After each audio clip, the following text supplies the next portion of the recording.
حاضرین محترم، بڑی ہی مسرت و شادمانی کا وقت ہے۔ آج ہم اپنے ملک کی آزادی کا دن منا رہے ہیں۔ آپ تمامی حضرات کو معلوم ہے اور میں طالبان علوم نبویہ کے لیے بھی یہ کہنا چاہتا ہوں کہ آپ اپنے ملک کی تاریخ پڑھیے۔ آج سے 70 سال پہلے 1947 میں 15 اگست کے دن ہمارا ملک تن کے گورے من کے کالے انگریزوں کے چنگل سے آزاد تھا۔ انگریزوں نے ہمارے ملک میں ظلم و بربریت کا جو ننگا ناچا تھا، تاریخ آج بھی اس کی گواہ ہے۔ حضرات، یہ آزادی بڑی آسانی سے نہیں مل گئی۔ اس آزادی کو حاصل کرنے میں ہزاروں لوگوں نے اپنی جان کی قربانیاں پیش کی، اور یہ ملک جہاں کثیر المذاہب لوگ رہا کرتے ہیں، جس ملک میں ہندو بھی رہتا ہے، مسلم بھی رہتا ہے، سکھ بھی رہتا ہے، عیسائی بھی رہتا ہے۔ اگر آپ تاریخ آزادی کا مطالعہ کریں گے تو آپ کو پتہ چلے گا کہ ساری قوموں نے مل جل کر انگریزوں کے خلاف علم بلند کیا تھا اور یہ آزادی حاصل کی۔ اس لیے جہاں ساری قوموں کا آزادی کے حصول میں حصہ ہے، وہیں مسلمانوں کا بھی بڑا عظیم حصہ ہے۔ اگر ہم اور آپ سن 1857 کے غدر کا غور کریں تو پتہ چلے گا کہ سب سے پہلے ایک عالم جلیل، عالم ربانی حضرت علامہ فضل حق خیرآبادی نے انگریزوں کے خلاف جہاد کا فتویٰ دیا، اور پورے ملک میں ان کے اس فتوے کی تشہیر کی گئی۔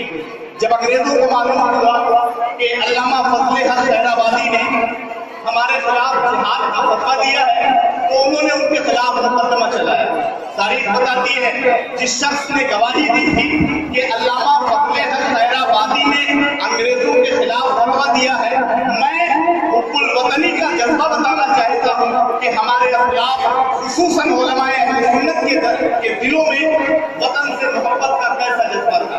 اس شخص کو بلایا گیا، انگریزوں کے دربار میں حضرت علامہ فضل حق خیرآبادی کی پیشی ہوئی اور پوچھا گیا کہ اے شخص بتاؤ، کیا یہ وہی علامہ ہیں جنہوں نے انگریزوں کے خلاف فتویٰ دیا تھا؟ تو تاریخ بتاتی ہے کہ حضرت علامہ فضل حق خیرآبادی کے چہرے کے روپ میں وہ کانپنے لگا تھا، اور اس نے کہا نہیں، یہ وہ چہرہ نہیں ہے، میں نے ان کو فتویٰ دیتے نہیں دیکھا، لیکن میں قربان جاؤں کیا جذبہ حب الوطنی تھا۔ حضرت علامہ فضل حق خیرآبادی اپنی جگہ کھڑے ہو جاتے ہیں اور کہتے ہیں اے انگریز، تو اس گواہ سے کیا پوچھتا ہے؟ خود مجھ سے پوچھ لے۔ ہاں ہاں، میں نے ہی تم لوگوں کے خلاف فتویٰ دیا ہے، میں نے ہی اپنے ملک کو آزاد کرانے کی ٹھانی ہے۔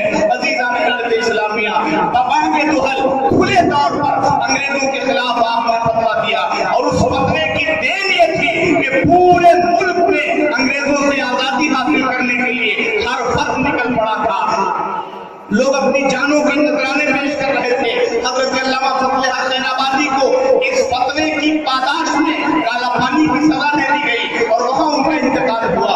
غرض ہے کہ ہندوستان کے ہر ذرے میں مسلمانوں کی قربانیاں شامل ہیں۔ کل جب ملک آزاد ہوا تھا اس وقت بھی ہم نے قربانی دی تھی، اور آج جب ملک آزاد ہو چکا اور 70 سال گزر چکے ہیں، آج بھی جب سرحد پر مسلمانوں کے پسینے کی ضرورت پڑی ہے تو مسلمانوں نے اپنا خون پیش کیا ہے اور اپنے ملک سے محبت کی تاریخ رقم کی ہے۔ تاریخ بتاتی ہے، کون نہیں جانتا، اسی ضلع غازی پور میں ہمارا کوئی شخص ہے، عبدالحمید جیسی ذات اسی غازی پور کی تھی۔ آج ہمیں یہ کہا جاتا ہے کہ ہمارے دل میں قوم کی محبت نہیں ہے، ہمارے دل میں ملک کی محبت نہیں ہے۔ آج لوگ ہم سے محبت کے ثبوت مانگتے ہیں۔ ارے جب سے ملک آزاد ہوا ہے اس وقت سے آج تک مدارس اسلامیہ میں ہمیشہ ملک کا جھنڈا پھہرایا گیا ہے، ہمیشہ قومی ترانے گائے گئے ہیں، ہمیں کسی کے سرٹیفکیٹ کی ضرورت نہیں ہے۔ ہم تو کل بھی یوم آزادی مناتے تھے، آج بھی مناتے ہیں اور